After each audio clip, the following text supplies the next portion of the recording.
Have you ever felt the weight of family expectations pulling you in a direction that doesn't feel quite right? Maybe it's about your career, relationships, or even how you spend your holidays. When family expectations don't align with your own desires, it can create tension, guilt, or even resentment. And guess what? That's okay. We'll unpack why it's okay to feel this way, offer steps to navigate these situations, and share ways to preserve those family connections while still honoring your truth. Welcome to And That's Okay, the podcast where we explore the ups and downs of life and remind ourselves that whatever we're feeling, it's for a reason, and that's okay. I'm Lisa Renee Scott, your host and passionate believer that every feeling matters and every step forward counts. Each week, we'll dive into real-life challenges, share relatable experiences, and offer actionable steps to help you navigate through it all. Before we jump in, I want to remind you that I am not a licensed doctor or a therapist. I'm here to share experiences and insights that have worked for me and others like me. Family is often a source of love and support, but they're also human. They come with their own beliefs, hopes, and dreams for us, some of which may not reflect who we are or what we want. It's okay to feel upset, confused, or even hurt when expectations don't align. These emotions don't mean you don't love your family. They're simply signals that your personal values and choices need acknowledgement. Many times, family members don't even realize how their expectations might be affecting you. So take a deep breath and remind yourself you are allowed to feel what you feel, and that's okay. Let's talk about some action steps. I've got several this week. I have 7 actually, because this is quite a topic. So action step number 1 is clarify your own expectations. Before addressing family expectations, spend some intentional time reflecting on what you truly want and why it matters to you.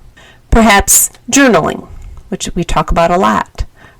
Write about an area where you feel tension with family expectations. What's your ideal outcome? What fears or worries come up when thinking about asserting yourself? Here's an example. If your family expects you to attend every holiday gathering, ask yourself, what does balance look like for me? Is it attending every other year or choosing just one holiday to celebrate together? This process isn't about rebellion. It's about understanding your priorities and ensuring your decisions align with them. Number 2, initiate open conversations. Effective communication begins with intention. Plan a time to talk when emotions aren't running high. Let them know you want to share your perspective, but also hear theirs. Key phrases you might use may be, I've been thinking a lot about what's important to me, and I'd love to share that with you. Or, can we talk about how we see things differently and find a middle ground? Make space for them to respond without interruption, even if it's hard to hear. Their reactions may come from a place of love, fear, or even misunderstanding. Recognizing this will help you stay calm and focused. Here's an example. If your parents have expectations about your career, you might say, I know you've always wanted me to take over the family business, and I respect the work you've put into it, but I've realized my passion lies elsewhere. I hope you can support me as I pursue what feels right for me. Number 3, use I statements to decrease defensiveness. The words you choose matter. Instead of assigning blame or pointing fingers, keep the focus on how you feel and what you need. Transform statements like, you're always pushing me, to, I feel overwhelmed when I sense there's pressure to do things a certain way. Or here's another one. You never listen to me. Change it to, I sometimes feel unheard, and I'd love to have a conversation where we can both share our thoughts. This subtle shift can diffuse tension and invite more open dialogue. Number 4, set boundaries thoughtfully. Boundaries are a form of self-care, but they must be communicated clearly and respectfully. Think about areas where you feel drained or resentful. This is often where a boundary is needed. And then you have to craft that specific boundary. Instead of saying, I can't do this anymore, try, I love that our family gathers so often, but I need to limit how much I can commit. I'll join for one Sunday dinner a month. Frame your boundary in a way that emphasizes what you can offer rather than what you're taking away. Number 5, show appreciation for their intentions. Even when expectations feel misaligned, it's crucial to acknowledge the love or care driving them. This helps maintain a sense of connection even if disagreements arise. One is gratitude in action. Maybe something like, thank you for always wanting the best for me. I can see how much you care and I appreciate it more than I often say. Or even a proactive connection.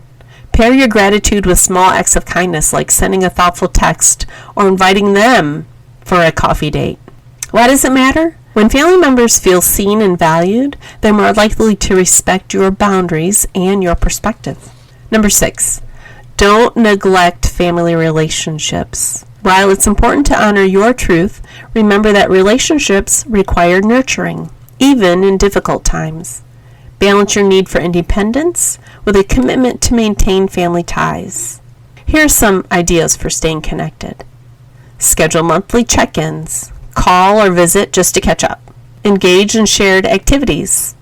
Maybe find some common ground like cooking together or going for a walk. Maybe even create new traditions. If old traditions feel stifling, suggest alternatives that work for both you and your family. An example might be, if you're scaling back on big family vacations, propose an annual picnic or a weekend staycation as a compromise. Number 7, reassess regularly.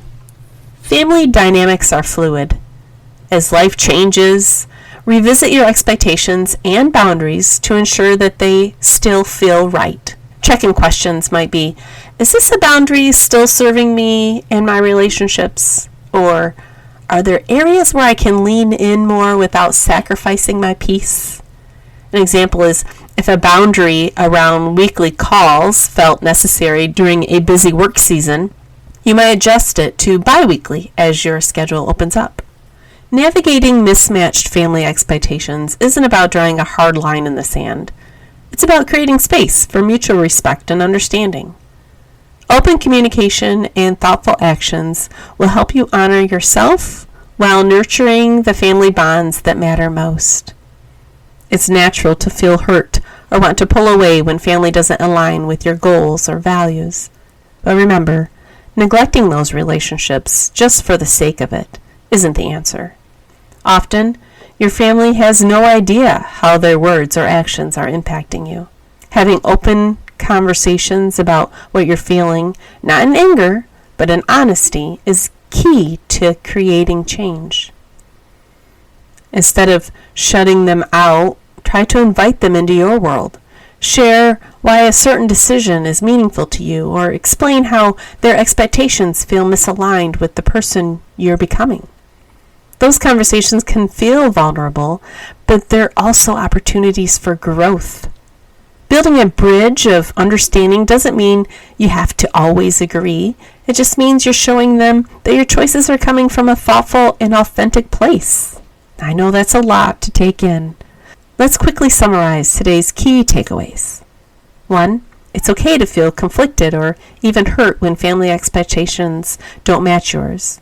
These feelings are valid and deserve acknowledgement. 2, start clarifying your own desires before addressing them with your family. 3, use open, honest conversations and I statements to communicate your perspective without blame. 4, set thoughtful boundaries that protect your peace while keeping the relationship intact. 5, appreciate your family's good intentions, even if their approach doesn't align with your path. 6, don't neglect those relationships. Lean into areas where connection feels natural and fulfilling. Family dynamics are rarely simple. They're a beautiful mix of love, care, and yes, sometimes frustration.